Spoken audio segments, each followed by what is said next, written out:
por el Centro de Relaciones Internacionales. Mi nombre es Josefina y soy la responsable de Adgowin y parte del equipo de la Secretaría de Internacionalización. En esta oportunidad tendremos nuestra semana que va a ser híbrida, tenemos visitándonos docentes presenciales de México, de Colombia, de Estados Unidos, y también docentes virtuales, con una serie de charlas con temáticas sumamente variadas, que se van a poder encontrar en la web de la universidad. El objetivo fundamental es el intercambio de experiencias académicas internacionales y fomentar lo que nosotros llamamos internacionalización en casa, es decir, que desde nuestro lugar podamos tener una experiencia internacional en el aula, ¿sí? Por supuesto, de estos conversatorios, estas charlas, después surgen vínculos sumamente positivos y que derivan en proyectos, y bueno, en un montón de cuestiones a futuro que por supuesto se ven reflejados en la profundización de los lazos institucionales, sobre todo. En esta oportunidad, sí, vamos a hablar de lo que es docencia de investigación y vamos a tener a dos discentes, que son la doctora Silvia Bernard Calva, que es profesora e investigadora de la Universidad Autónoma de Aguascalientes de México. Ella trabaja aquí desde el año 2003. Y por parte de la Universidad Blas Pascal, la doctora en educación Corina Luzquiños, quien es investigadora invitada del CIADE, que es el Centro de Investigación Aplicada y de Desarrollo en Educación.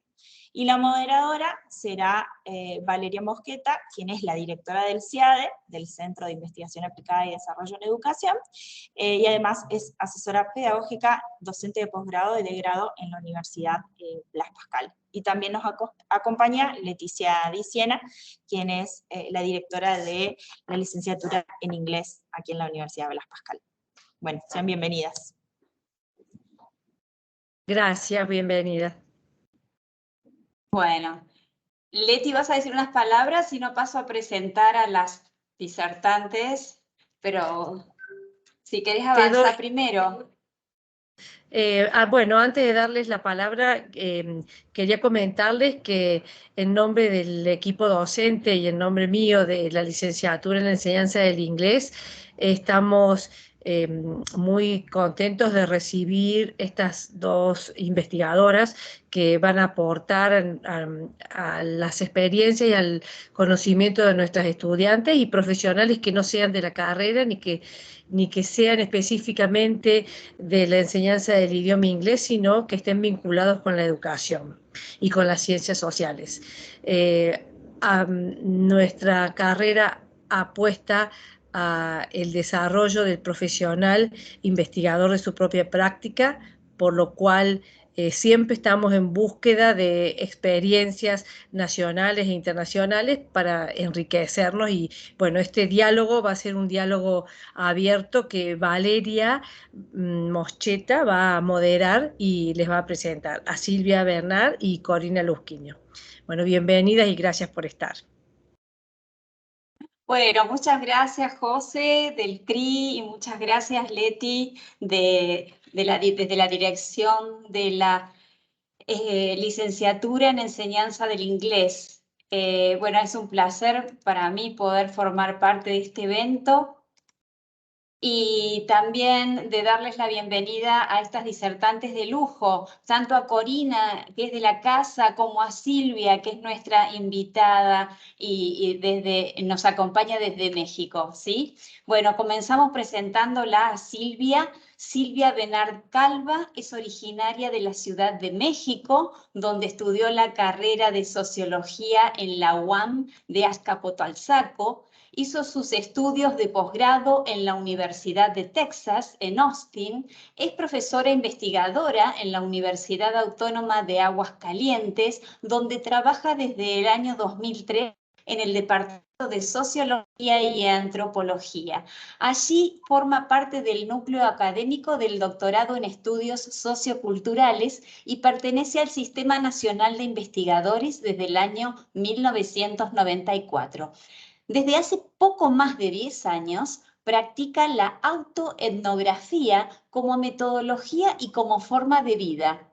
Desde ahí investiga y escribe sobre la vida cotidiana, la migración, la ciudad y en general el sentido de pertenencia. Imparte el seminario de autoetnografía en la carrera de Sociología, la maestría en Investigaciones Sociales y Humanísticas y también en el marco del doctorado. Ha publicado libros como es el caso del libro Atrapada en Provincia, un ensayo autoetnográfico de imaginación sociológica en el año 2014. Ha escrito artículos también, siendo uno de los más recientes el denominado Instrucciones personales sobre cómo seguir siendo un extraño para imponer una perspectiva sociológica. Es de la editorial Routledge y ha sido publicado en inglés en el año 2018. Ha realizado traducciones también, siendo la última el libro que se denomina Autoetnografía, una metodología cualitativa. Y esto fue en el año 2019. En cuanto a Corina Lusquiños, ella es consultora en educación. Además, es especialista en liderazgo educativo y toma de decisiones a partir de datos como estrategias claves para el logro de los aprendizajes de los estudiantes. Es licenciada en Educación por la Universidad Nacional de Córdoba, es magíster por la Universidad de San Andrés de Buenos Aires y doctora en Educación por la Universidad Autónoma de Madrid, España. Actualmente se desempeña como investigadora invitada del CIADED de la Universidad Blas Pascal y es presidente de la Asociación Civil Estrategias Educativas. Ha sido consultora y coordinadora de proyectos en UNICEF, UNESCO y Ministerio de Educación de la Nación en Argentina, entre otras instituciones, y se ha desempeñado como docente en la Cátedra de Metodología de la Investigación y Estadística Aplicada en la Escuela de Ciencias de la Educación de la Universidad Nacional de Córdoba. Muchísimas gracias a ambas por estar aquí y por compartir sus saberes. ¿Qué deseamos poner de relieve hoy en este espacio? Deseamos poner de relieve la importancia que tiene investigar en el campo de las ciencias sociales y las humanidades, la importancia de generar conocimientos nuevos a través de metodologías concretas, las que si bien responden a perspectivas diversas, el hecho de seguir unas reglas determinadas otorga validez a esos nuevos saberes que se van generando. Nos interesa conocer un poquito más qué significa investigar desde estas diversas perspectivas. Una más cuantitativa, una más cualitativa, como lo es el estudio de la autoetnografía. Entonces, en este marco, ya introducido, les lanzo mi primera pregunta a ambas. Silvia, Corina, Corina, Silvia. ¿De qué hablamos cuando hablamos de investigar desde cualquiera de estas dos metodologías? Les dejo planteada la pregunta. Corina me parece que tiene ganas de empezar. No, por favor, el lugar para nuestra invitada internacional. Por favor, Silvia.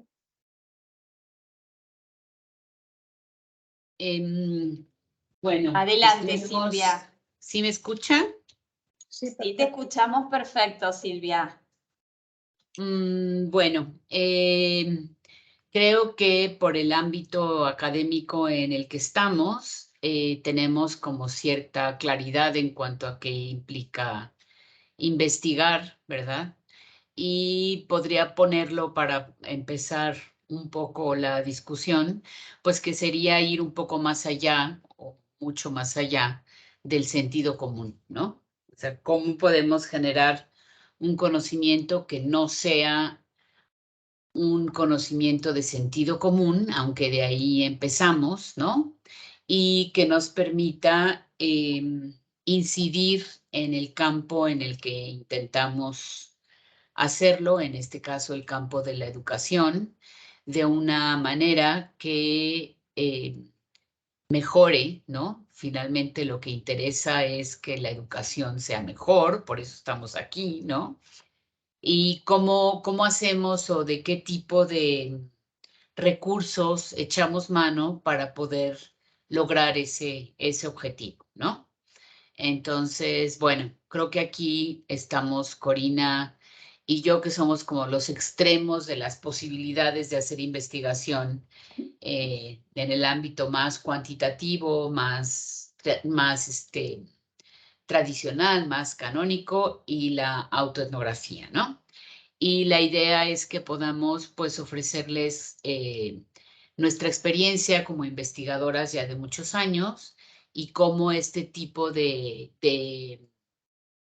aproximaciones epistemológicas y metodológicas les pueden ayudar para contar con ese conocimiento que les permitiría mejorar sus prácticas, tanto como docentes, si están en el ámbito más práctico del aula, o como investigadores o para la toma de decisiones, ¿no?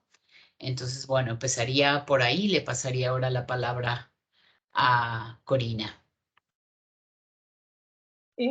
Bueno, muy buenas tardes a todos y voy a tomar unos minutos para agradecer profundamente a los organizadores de esta Semana Internacional, a la licenciatura en inglés y a Silvia por permitirme, al CIADE por supuesto del que formo parte, por permitirme compartir este espacio con ustedes. Han sido muy generosos porque todos sabemos el trabajo que lleva organizar este tipo de sesiones en las que en poco tiempo tratamos de compartir conocimientos, digamos, y experiencias que ojalá puedan serles útil en algo a todos los que están compartiendo con nosotros este momento. Pero todo mi agradecimiento en 2 palabras.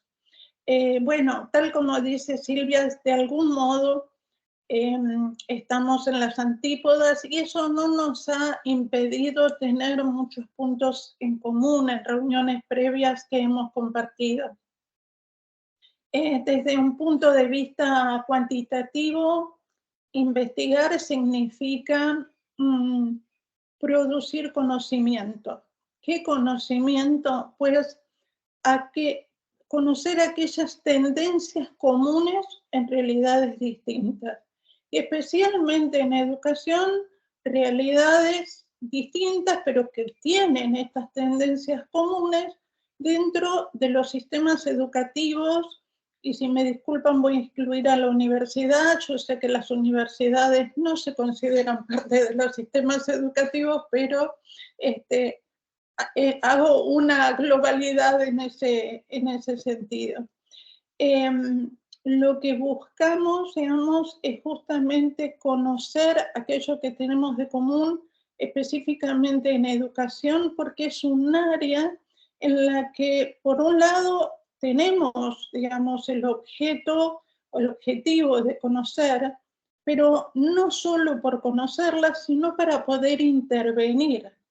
En ese sentido, si bien nos alimentamos de la sociología, como de la psicología, como de la filosofía y de la historia, nos parecemos más a lo que sería el área de salud o la medicina, donde sabemos para poder intervenir, ¿no? Y eso nos lleva, digamos, a un paso más del descriptivo, que es poder poner a prueba o poder construir conocimiento respecto de qué criterios, qué métodos, qué formas de organización, qué perfiles son los que nos permiten brindar una educación más oportuna, de mayor calidad, más pertinente a las condiciones en las que se halla un grupo de estudiantes o un grupo de instituciones. Entonces, tenemos como esta doble línea: conocer para producir conocimiento y saber cómo son las cosas en educación, pero a su vez conocer para poder intervenir. Me permito hacer una pregunta en el medio, porque tengo esta sensación de que a veces las metodologías, tanto el caso de la autoetnografía, y muchas gracias Silvia y muchas gracias Corina por tu respuesta. En el caso cuantitativo y en el caso de la autoetnografía, perdón, puede darse que cada metodología pueda llegar a servir a conocer fenómenos diferentes, ¿no? Por ejemplo, o temáticas diferentes, o sus objetos de conocimiento varíen porque la metodología es diferente. Corina recién decía, en el caso de la metodología cuantitativa, tratamos de producir o ver cómo se producen ciertas tendencias en circunstancias diferentes, ¿no? Silvia, contanos un poquito más. En el caso de la autoetnografía, ¿por dónde irían los temas que le interesa conocer a la autoetnografía? Si nos pudieses compartir un poco más acerca del objeto. Sí.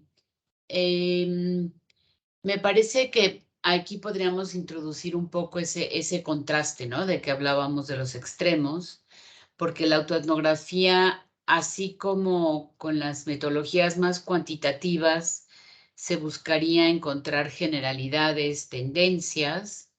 La autoetnografía lo que propone es partir de lo singular, de lo único, ¿no?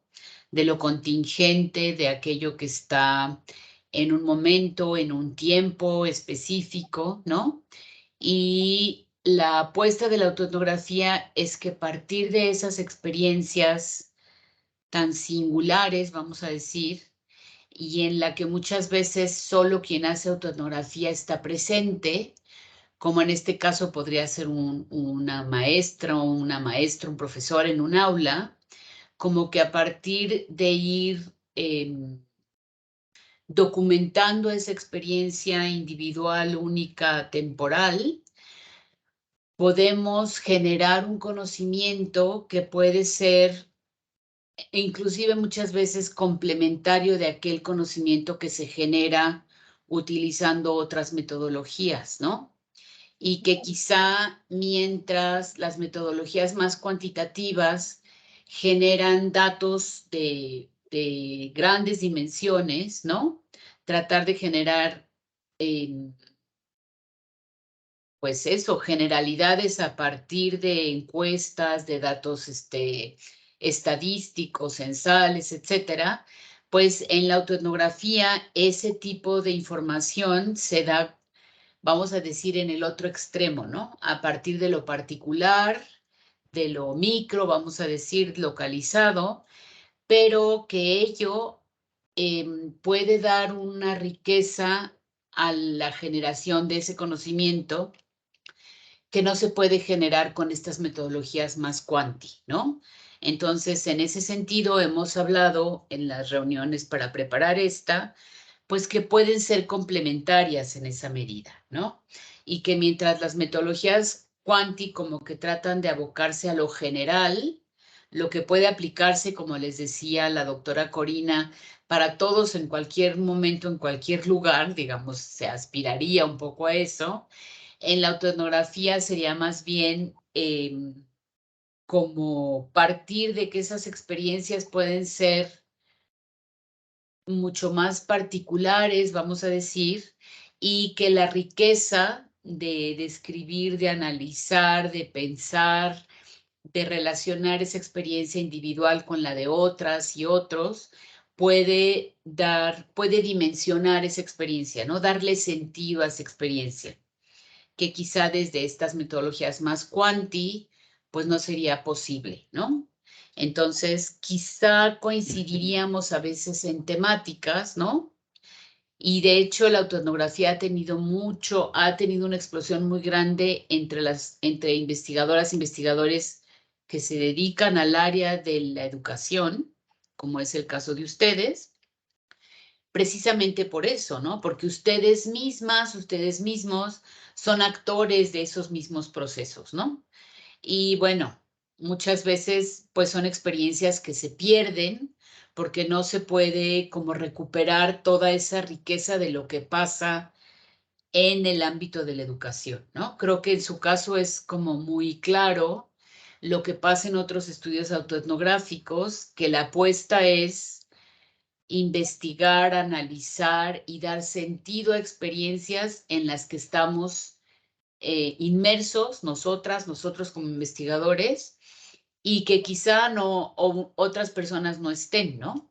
Como puede ser en su caso el estar en el aula o en otros estudios de carácter más amplio, por ejemplo, las minorías étnicas, religiosas, personas con problemas de habilidad o de preferencias sexuales distintas, pues esas experiencias que viven esas personas que están en situaciones más marginales y que muchas veces cuando generamos ese conocimiento desde los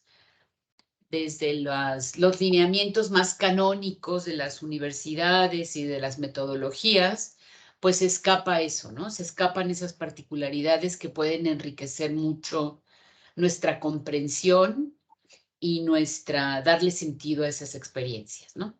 Entonces, bueno, pues hasta ahí, hasta aquí dejo por lo pronto. Bueno, es sumamente interesante y podríamos continuar hablando muchísimo. Me gustaría hacer algunas preguntas muy particulares. Esto por ahí nosotros no lo hemos conversado tanto en nuestras reuniones de preparación, pero un poquitín como para ilustrar a la audiencia. Nosotros estamos en este panel hablando de un tipo de conocimiento que, como lo refirió Corina, como traté de introducirlo, también se trata del conocimiento científico, que tiene una metodología, tiene un método, es sistemático, a diferencia de otros tipos de conocimiento. Y eso le da validez a los saberes que se generan, ¿no es cierto? Ya sea el caso de una perspectiva cuantitativa, ya sea el caso de una perspectiva más cualitativa. Ahora bien, el tema de la validez, ¿cómo lo podríamos encarar, por decirlo así? ¿Cómo lo podríamos ejemplificar desde un conocimiento científico, etnográfico o autoetnográfico, en donde digamos que el objeto de conocimiento a veces es esta propia práctica, como bien la decía Silvia, ¿no? ¿Hay alguito ahí que podamos analizar acerca de la validez, cómo se despega este sujeto de conocimiento del objeto de conocimiento, que es la propia práctica, ¿no? Que es mucho de lo que se estudia en las narrativas de la licenciatura de inglés, que vienen haciendo todo un ciclo de preparación donde el estudio de la narrativa es un objeto de estudio. ¿No es así, Leti? Desde lo que es la enseñanza, la licenciatura en sí. Entonces, Sí, digo, como para ilustrar un poquito a la audiencia, ¿se podría ejemplificar en alguno de tus estudios, Silvia, esta faceta de la validez? Y no sé si se puede, vos me lo dirás, no es muy extenso, Valeria, dejémoslo para otro panel, pero bueno, me parece que puede ser un tema interesante. Sobre todo en uno de tus libros, en una de tus publicaciones, lo dice el propio título, que yo me quedé enganchada con eso, ¿no es cierto? En una de tus publicaciones que lleva el título de Instrucciones personales sobre cómo seguir siendo un extraño para imponer una perspectiva sociológica. Me quedó un poquito pegado eso. ¿Cómo hago para ser un extraño? ¿Qué significa en la metodología autoetnográfica ser un extraño? Vos me dirás si me estoy enganchando mal, para decirlo en criollo, o si realmente tiene algo que ver con la metodología de la autoetnografía, perdón. Ay, pues ahí hay mucho que decir. Voy a tratar de ser sintética. Pues la apuesta de la autoetnografía es precisamente eso, mantenerse a través de la narrativa, que comentábamos también que las y los estudiantes de su licenciatura trabajan mucho esto. En autoetnografía decimos que esa parte más autobiográfica, vamos a llamarle así, en la medida en que podemos desglosarla, narrarla, leerla, releerla, reacomodarla, eso nos permite como ir logrando distanciarnos de esas experiencias y analizarnos a nosotras mismas como objeto de investigación en la medida en que objeto sería como el tema, ¿no? Como el otro. Entonces, la idea es que esos procesos narrativos y reflexivos nos permitan como ir poniendo distancia de nuestra experiencia individual y en la medida en que vamos dimensionando esa experiencia individual y la vamos contextuando en un entorno social, cultural y político, que es la apuesta de la autoetnografía, partir de la biografía de lo individual, pero que en ese mismo proceso nos permita irlo contextuando y eso nos permite comprenderlo de una manera mucho más amplia, ¿no?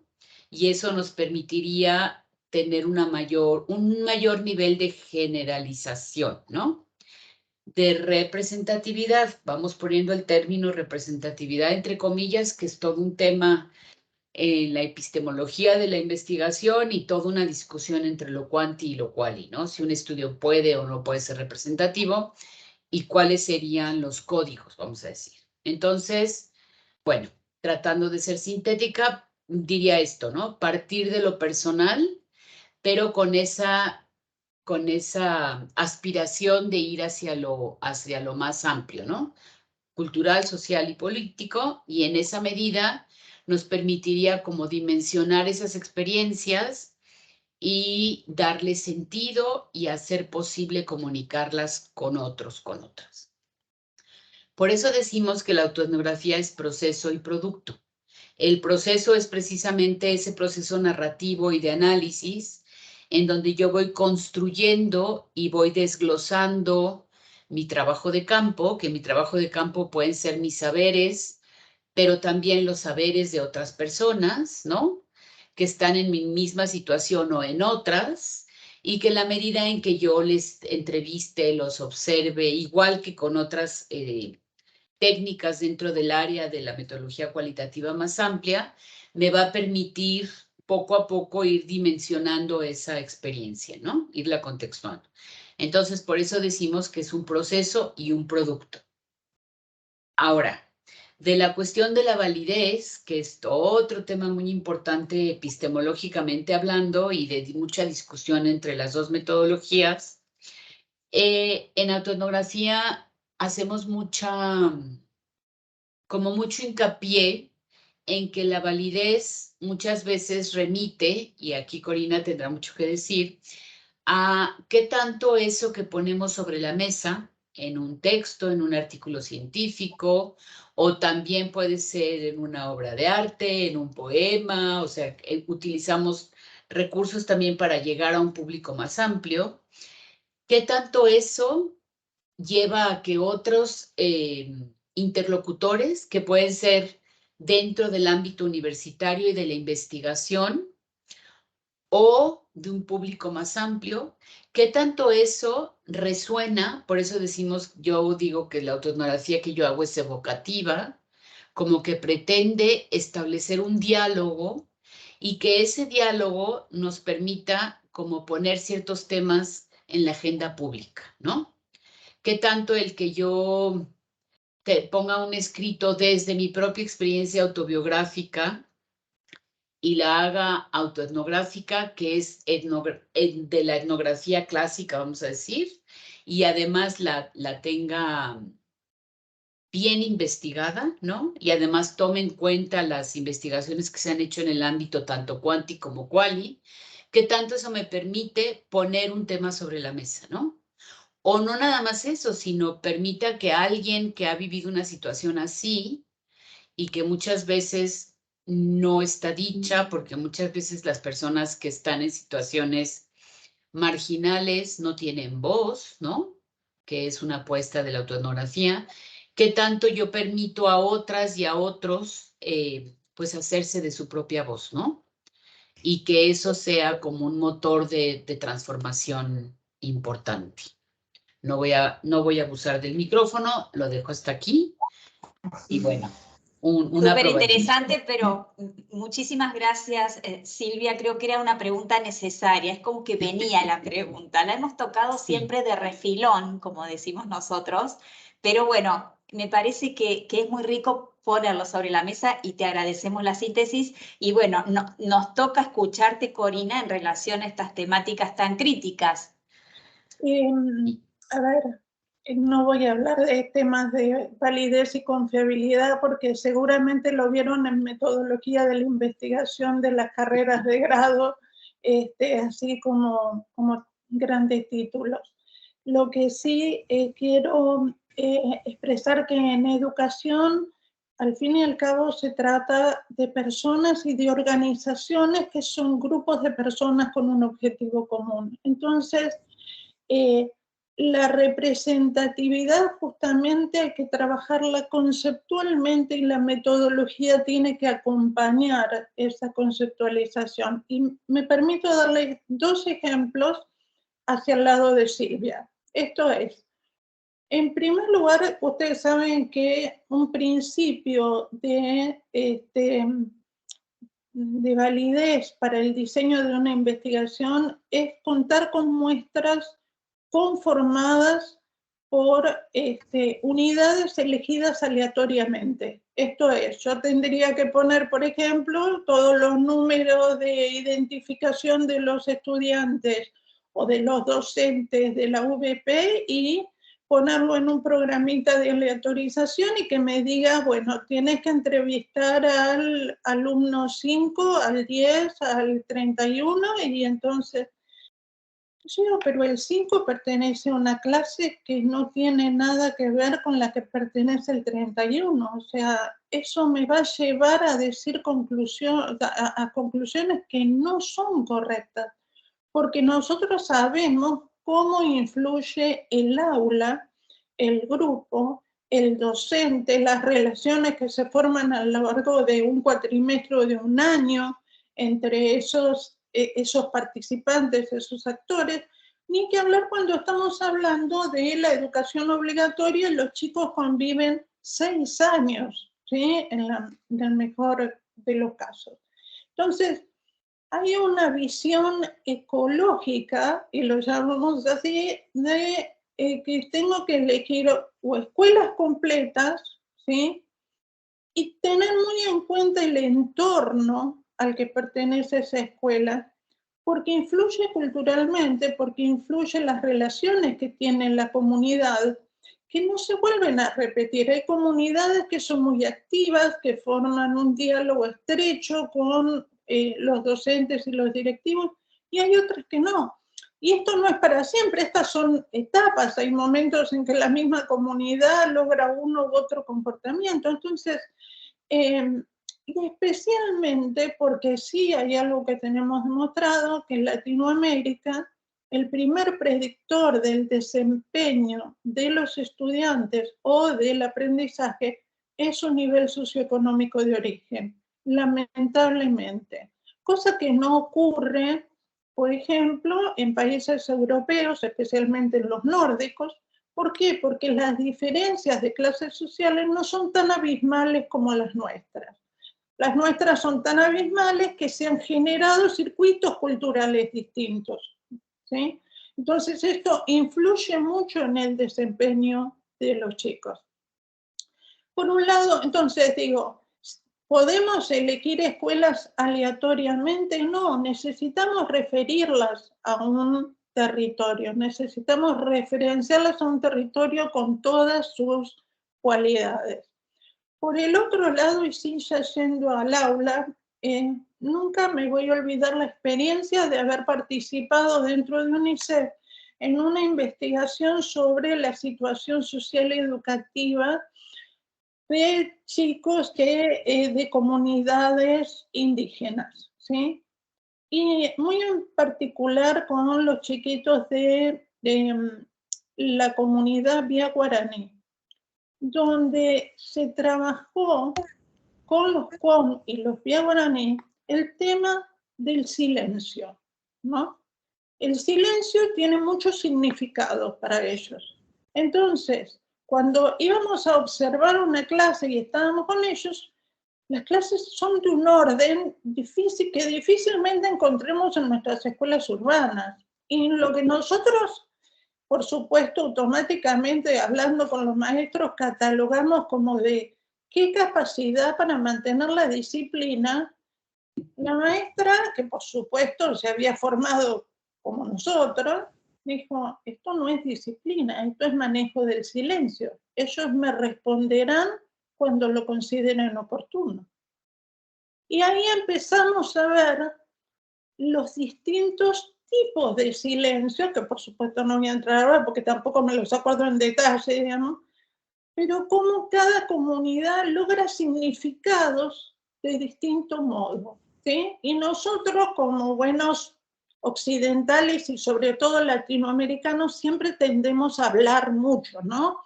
Y a intervenir mucho y a intercambiar porque esa es la forma y todo.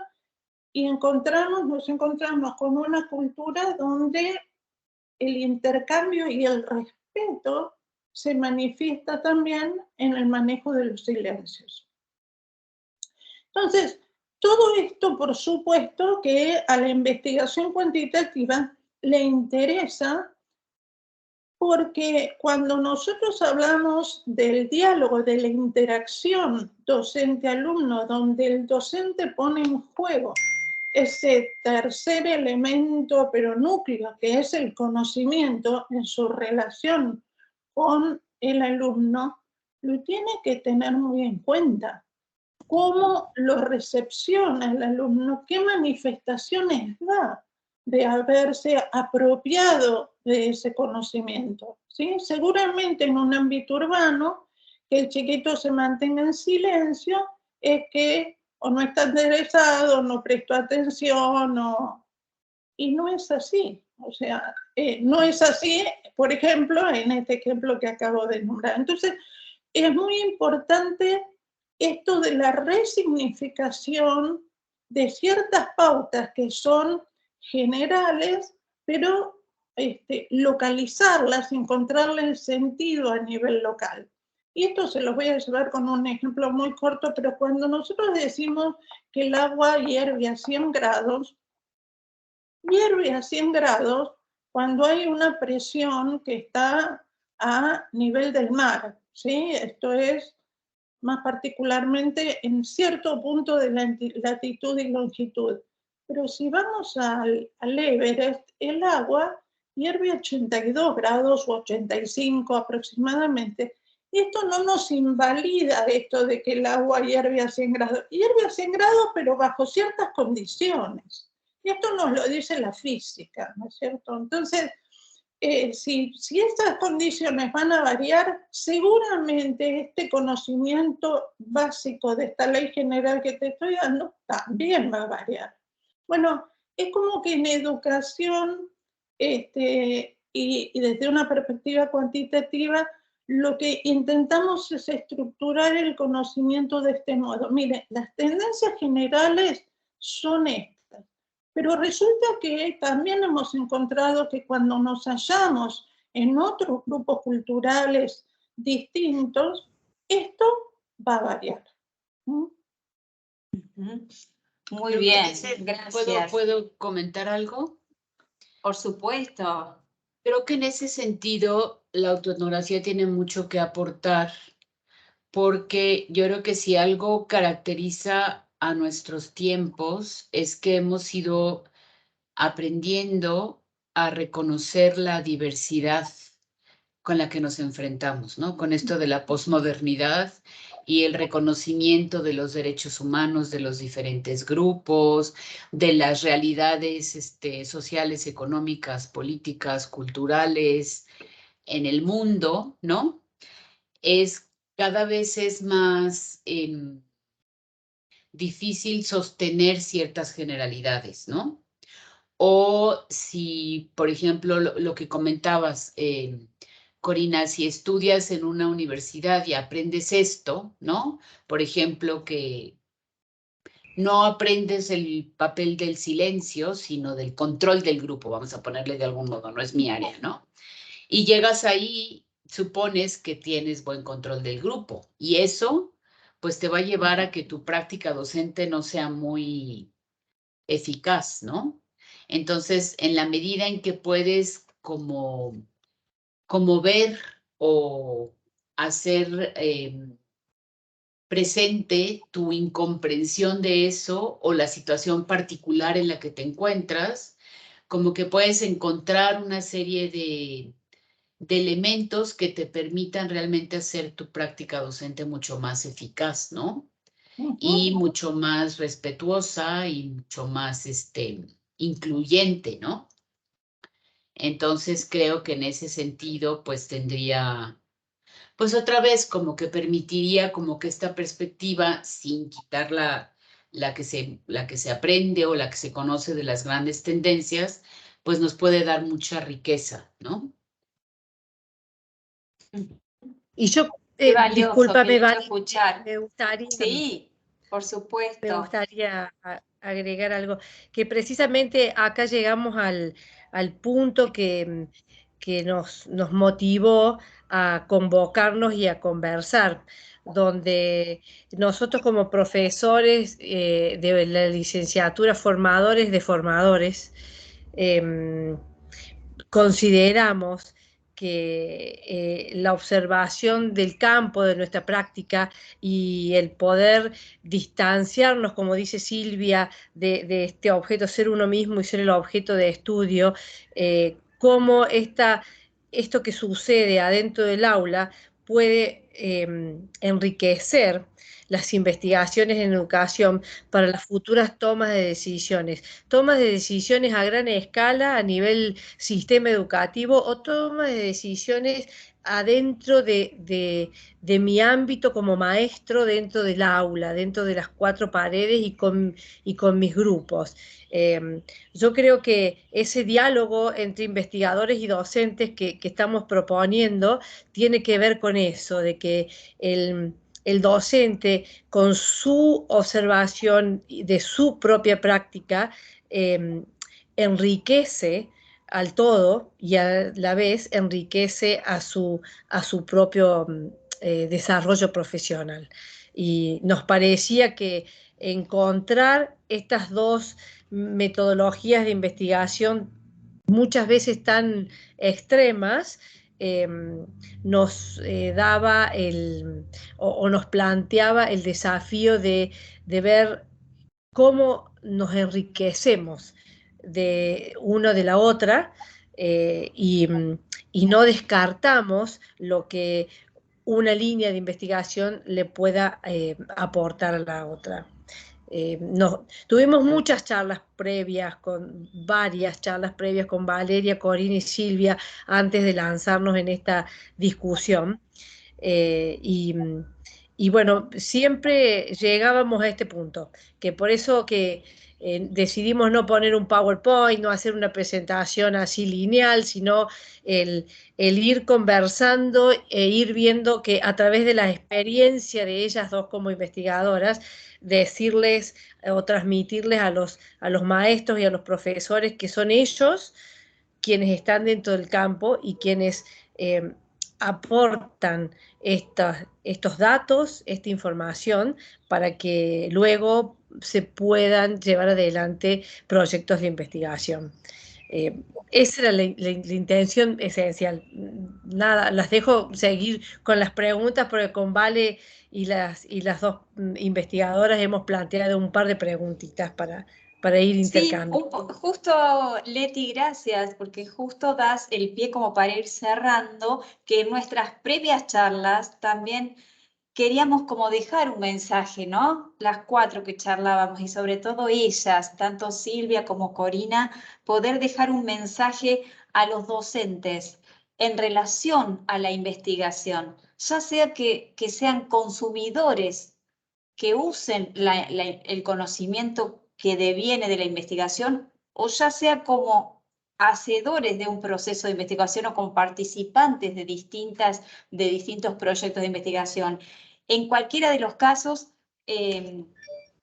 pero queríamos dejar un mensaje, pero sobre todo decir que no necesariamente todos los docentes tienen que hacer investigación o pueden hacer investigación, ¿no? Porque a veces hay muchos impedimentos, faltas de tiempo, faltas de recursos, faltas de herramientas o de disponibilidad justamente del espacio que se necesita para investigar, de esos espacios de silencio, de esos espacios de proyectar, de esos espacios de meditar, cómo voy a llevar a cabo mi práctica, si voy corriendo atrás de en qué aula voy a dar clase o qué voy a dar hoy en clase y cuántos alumnos tengo y qué metodologías voy a utilizar, y ni que hablemos de lo que fue la pandemia. Entonces, si un docente no necesariamente está implicado directamente con la práctica de la investigación, y a esto voy y quiero cerrar, al menos que pueda utilizar la información que viene de la investigación, ¿no? Y habíamos hecho como una suerte de decálogo.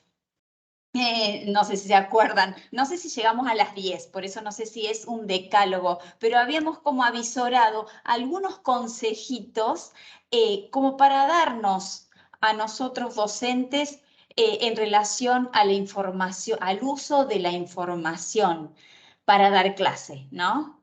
Entonces, no sé si quieren aventurar. Yo se los voy recordando porque los tengo registrados, pero por ejemplo, si voy a dar clase como docente, permitirme elegir esos textos que traen investigación, que traen información, perdón, que deviene de la investigación, y acudir a esos sitios fiables de información confiable de conocimiento científico, ¿no? Un poquito, Corina, nos habías nombrado un par de sitios a los que podemos recurrir. Esto sería como un primer consejito.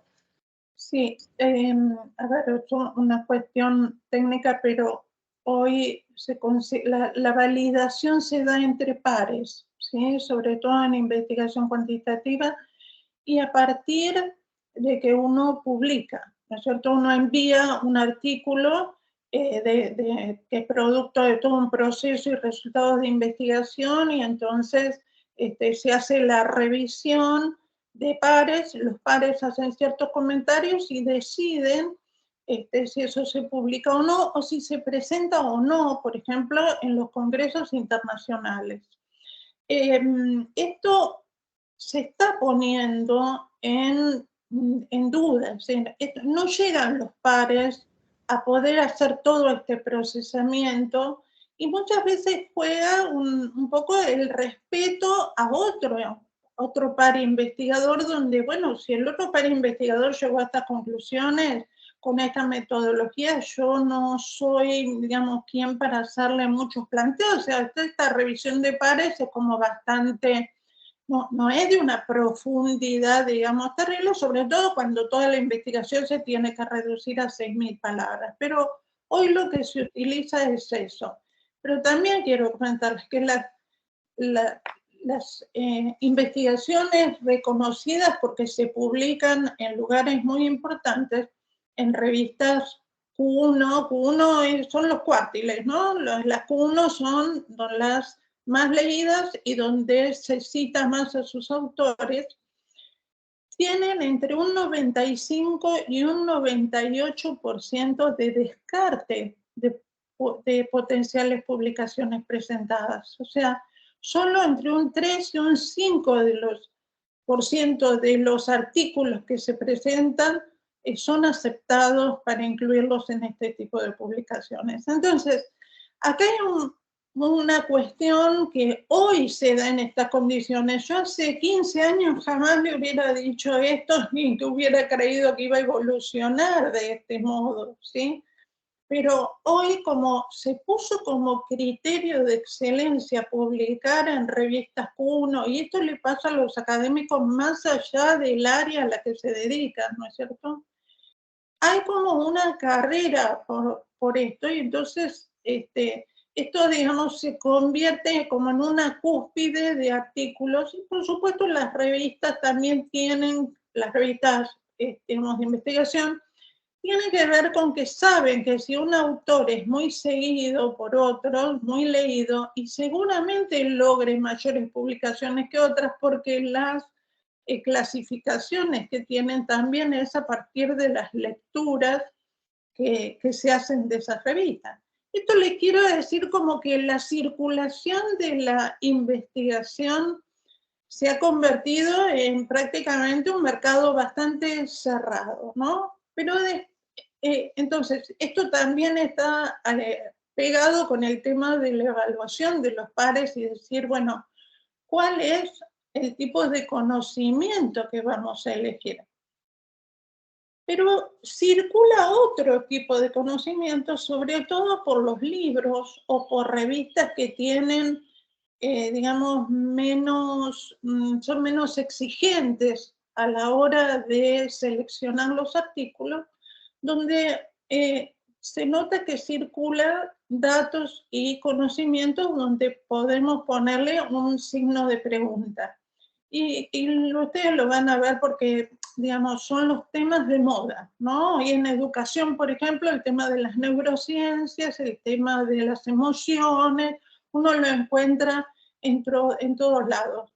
Y no voy a ser, digamos, acá detallista, pero googleenlo tranquila, los neuromitos, por ejemplo, y cosas como que el tema de inteligencias múltiples no está probado. Fue una metáfora del autor y ha quedado impregnado en el discurso educativo.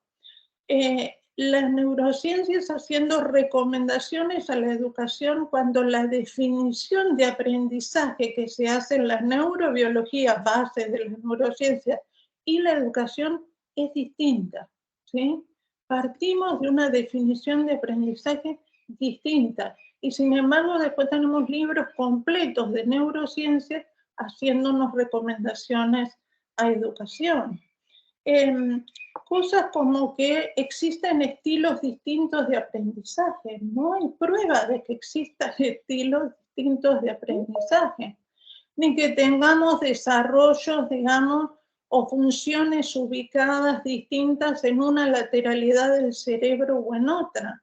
Cuando uno se enfrenta a una tarea creativa o lógica, a poco de comenzar las interacciones son tantas que es muy difícil localizar que funcionó un hemisferio u otro. Entonces, pero digamos, el mito urbano o todos los conocimientos que rondan a través de eso, y muchas veces se toman decisiones metodológicas, ¿no? La última que me encontré, por ejemplo, es esta de enseñar utilizando videojuegos. Y los videojuegos, por ejemplo, exaltan la producción de dopamina. Y bueno, todo un mecanismo que no voy a entrar ahora a detallarlo, pero mi pregunta era, cuando tengamos que hacer que los chicos puedan resolver ejercicios de álgebra, ¿cómo hacemos para que logren ante una situación que es bastante aburrida vista desde el punto de vista de los videojuegos, para que logre ese nivel de concentración, ese nivel de atención y ese foco, ¿sí?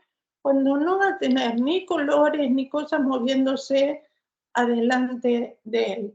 Y esto lo planteo así muy informalmente y muy coloquialmente. Y sin embargo, hoy vemos cómo se recomiendan para todo incluir ese tipo de actividades lúdicas para el aprendizaje.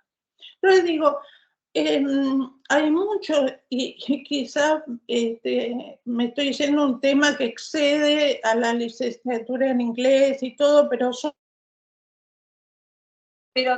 Hola, Corina. Ay, ¿qué pasó? A ver. Se nos fue Corina. Sí, se desconectó. Corina, te nos fuiste por un ratito, pero bueno, pero está muy... No te oyes. Está silenciada, Corina. Perdón. Sí, no hay problema. Bueno, quería para cerrarlo con una frase poder empezar a separar en el inmenso mundo de contenidos que hoy existe por informes, libros, redes sociales, empezar a separar la paja del trigo utilizando criterios, ¿no?, conceptuales, metodológicos, sería como un primer paso importantísimo. Bien, bien, perfecto para usar como docentes una información que sea válida, que nos aporte, no porque es lo que está de moda, no porque es lo que más se use, sino porque está de algún modo validado, publicado en un sitio que es confiable, por decirlo de algún modo. Eso era uno de los consejos que queríamos transmitir. Silvia, ¿teníamos algún otro consejito por ahí que iba por el lado de volver a nuestra práctica y poder capitalizarla, ¿no? No despreciarla como objeto de estudio, ¿no? Como registrar lo que me sirvió de repente. Te traigo un poquito al ámbito de la clase. Sé que por ahí no es el ámbito en el que te estás desarrollando permanentemente, pero si tuviéramos que dar un consejito en relación a poder capitalizar un conocimiento válido como docente de mi propia práctica. No sé si nos podés traer una línea por ahí para ya poder ir cerrando, si nos podés compartir Pues a la audiencia. De ese tema hablábamos mucho, ¿no? De la presión que pueden tener las y los docentes o inclusive las personas que se dedican nada más a hacer investigación en cuanto a lo que comentaba Corina, ¿no? ¿Qué tanto se puede leer o qué tanto se puede abarcar o hacia dónde voltear la mirada para encontrar lo más relevante, ¿no? Porque, bueno, si estamos en un área de conocimiento muy especializada, pues ya es más fácil ir encontrando la información que puede ser más validada, ¿no? O más legítima. Pero, ¿qué pasa con las personas que están fuera del ámbito académico o de las instancias de investigación? Que, por cierto, cada vez es más difícil estar dentro por un montón de cosas que tienen que ver con las maneras de producir conocimiento y la burocratización de las universidades, etcétera. ¿Cómo hacer para que tengamos acceso a esa información que realmente pudiera llevarnos a hacer una transformación, que es lo que queremos, ¿no? Hacer, en este caso, mejorar el ámbito de la educación, ¿no? Entonces, además de lo que comentaba Corina y que hablábamos de la necesidad, o a lo mejor yo me quedé con esa idea, ¿no?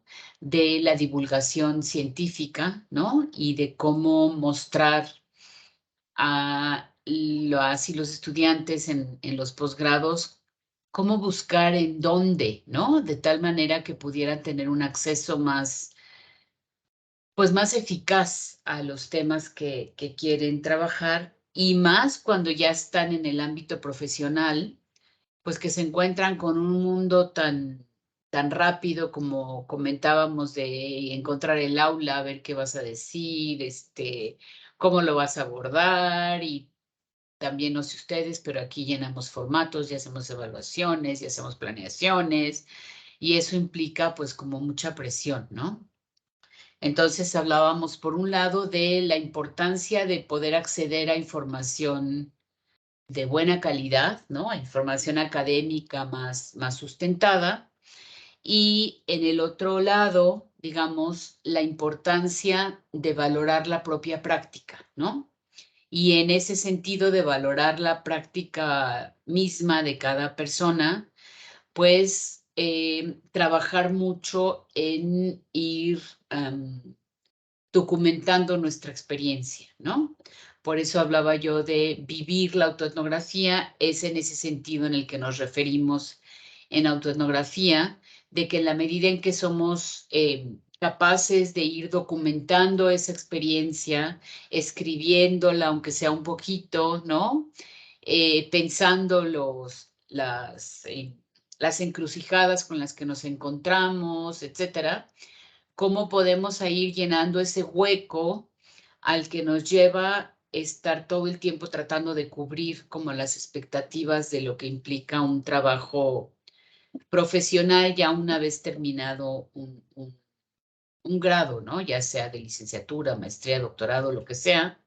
Entonces, a mí sí me gustaría, además de lo que comentaba Corina, que creo que es fundamental, porque finalmente acabamos, y lo platicábamos, ¿no? Recurriendo al Tinder, al Facebook, a lo que sea, ¿no?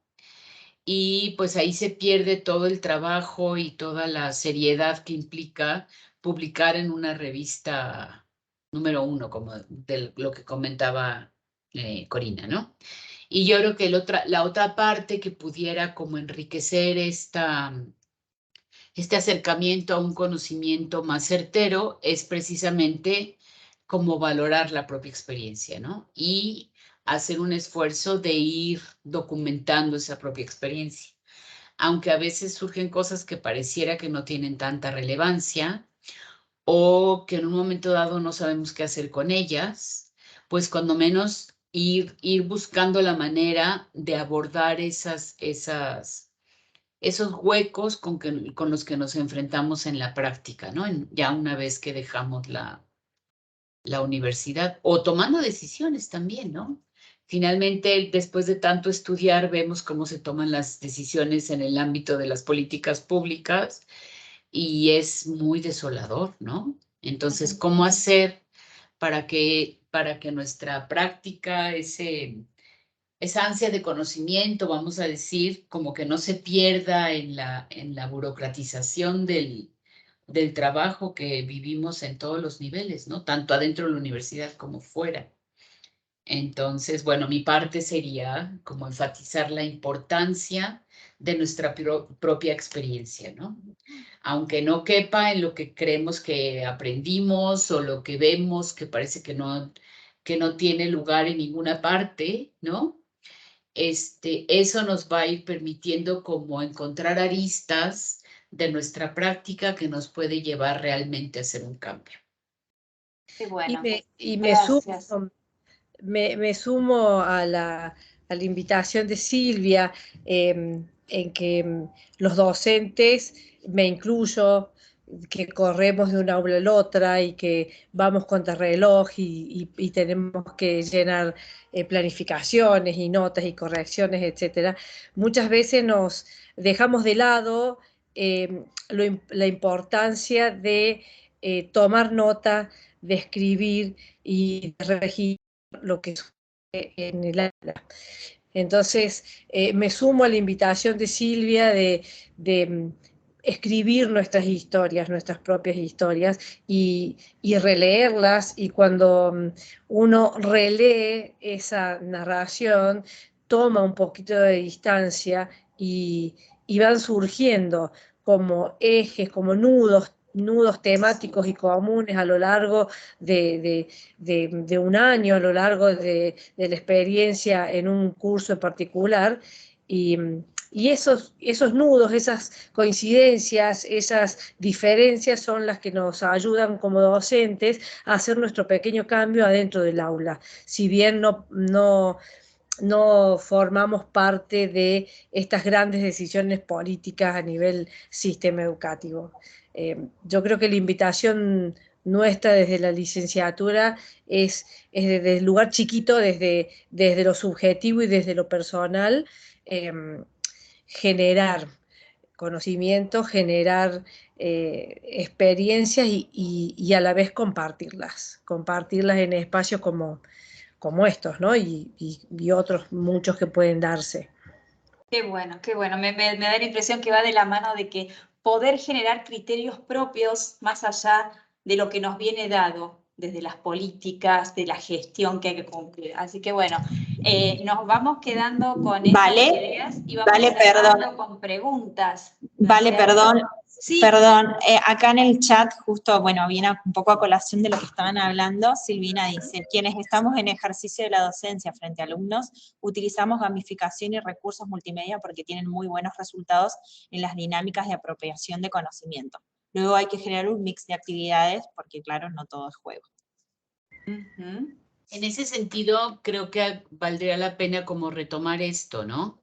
como darnos el permiso como de cuestionar aquello que pareciera como científicamente ya dado, ¿no? Como lo comentaba Corina, bueno, vemos que no es tan positivo quizá como recurrir a ese tipo de herramientas, pero si yo en mi práctica docente veo que me puede dar resultado, como documentar eso, ¿no? O cuando menos dejarlo anotado, de manera que yo pueda como tomar en cuenta este conocimiento que viene de pues de una práctica científica, académica, y al mismo tiempo como confrontarla con lo que yo estoy viviendo como docente, y eso me permite como tener quizá una idea más compleja de hasta dónde sí, hasta dónde no y por qué, ¿no? Porque si no me quedo así como que, como que no estoy dando el ancho, vamos a decir, porque estoy recurriendo a algo que a lo mejor científicamente no es válido, pero yo en mi práctica docente estoy viendo que puede ser de mucha utilidad, ¿no? Entonces, si yo le doy crédito a mi voz, a lo mejor ahí puedo como integrar conocimiento que viene de otros ámbitos y enriquecer mi práctica, ¿no? O enriquecer mi investigación. Muy bien. Eso Sí, es- Corina. Eso es fundamental. Lo he trabajado con muchos directores en esto, que fue un programa, digamos, de formación y de asesoramiento a los directores sobre justamente prácticas de liderazgo que influyen en el aprendizaje de los estudiantes, y que tiene que ver con lo que Hargreaves, que es un autor muy reconocido en educación, habla de uno de los 3 capitales, digamos, profesionales de los docentes, y el que define un poco como profesional es el capital decisorio, ¿no?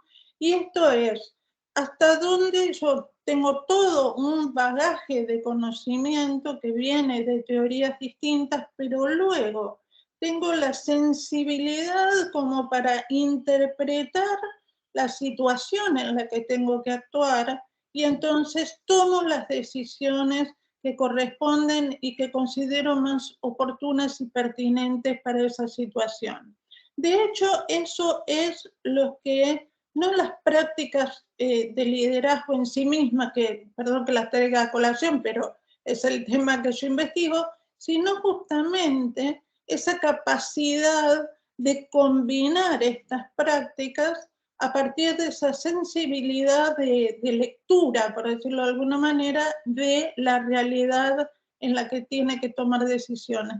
Y lo que siempre les recomiendo es que esa toma de decisiones la escriba, porque es justamente ahí donde va a poder encontrar los huecos o las redundancias o la expectativa.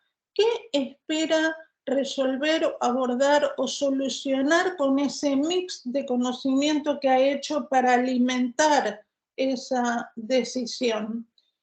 Porque muchas veces lo que ocurre es que ese contenido no responde a la expectativa misma que había puesto el director como forma, digamos, de resolución de una situación o de abordar una situación. Entonces, ponerlo por escrito, con sus expectativas, con lo que espera que otros lo hagan, es absolutamente digamos, no solo riquísimo, sino realmente profesional hacerlo, porque se toman tantas decisiones en una institución durante el día que después se olvidan. En cambio, aquello que queda escrito es mucho más fácil, no solo de revisarlo, sino solo por el hecho de escribirlo, es mucho más fácil recordarlo.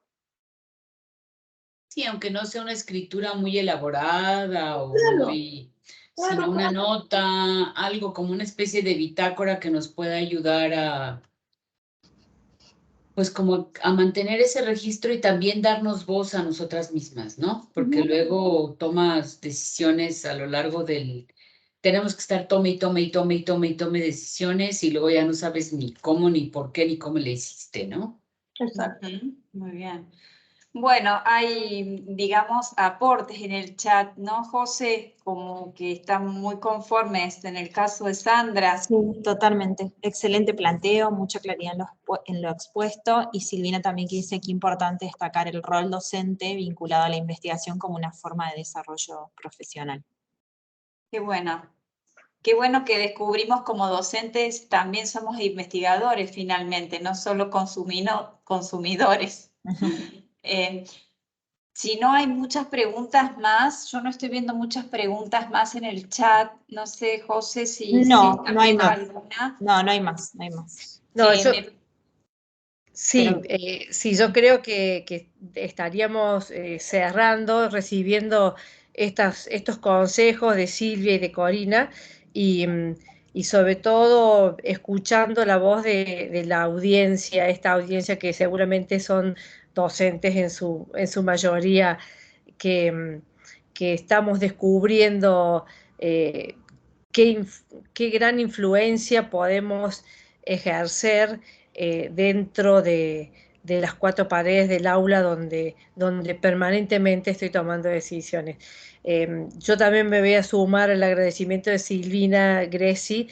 Muchas gracias, dice, un diálogo muy enriquecedor.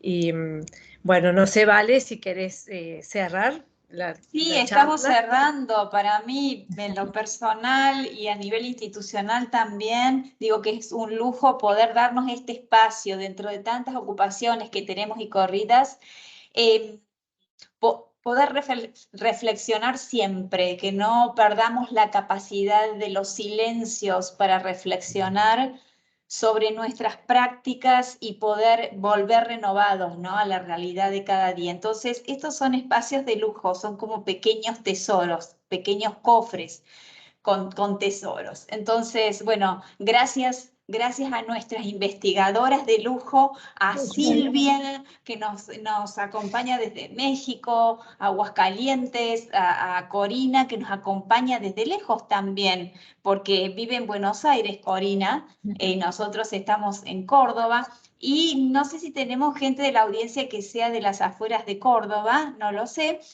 pero si así fuera, todos son muy bienvenidos, y les agradecemos de haber participado. Y Tenemos, por tenemos la eso es mi presencia cierre.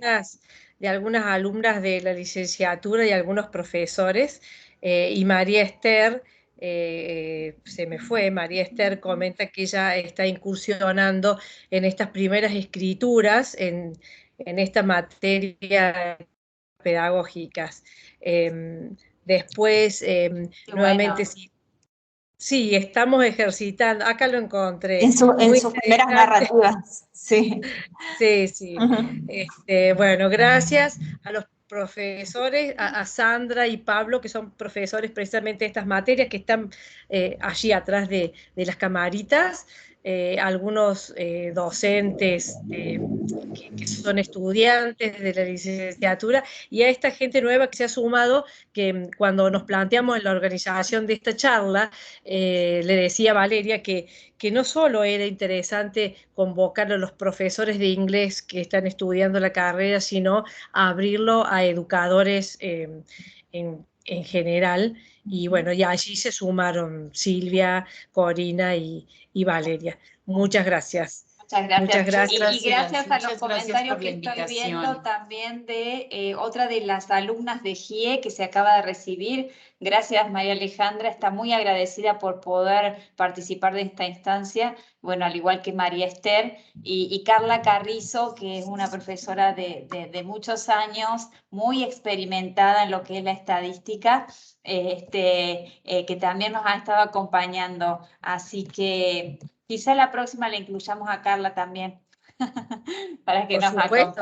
nos Por acompañe en sus supuesto. experiencias de investigación. Pero muchas gracias a todos y bueno, vamos cerrando, ¿no, José? Sí, por A todas. supuesto. Muchísimas gracias. Bueno, ya las chicas dijeron todo. Un placer conocerlas, Silvia, Corina. Muy, muy interesante. La charla queda grabada, seguramente en un par de días la vamos a tener, así que cualquier cosita, si quieren compartirla, no hay ningún problema volver a verla. Nos pueden pedir, nos mandan un mail y se lo pasamos.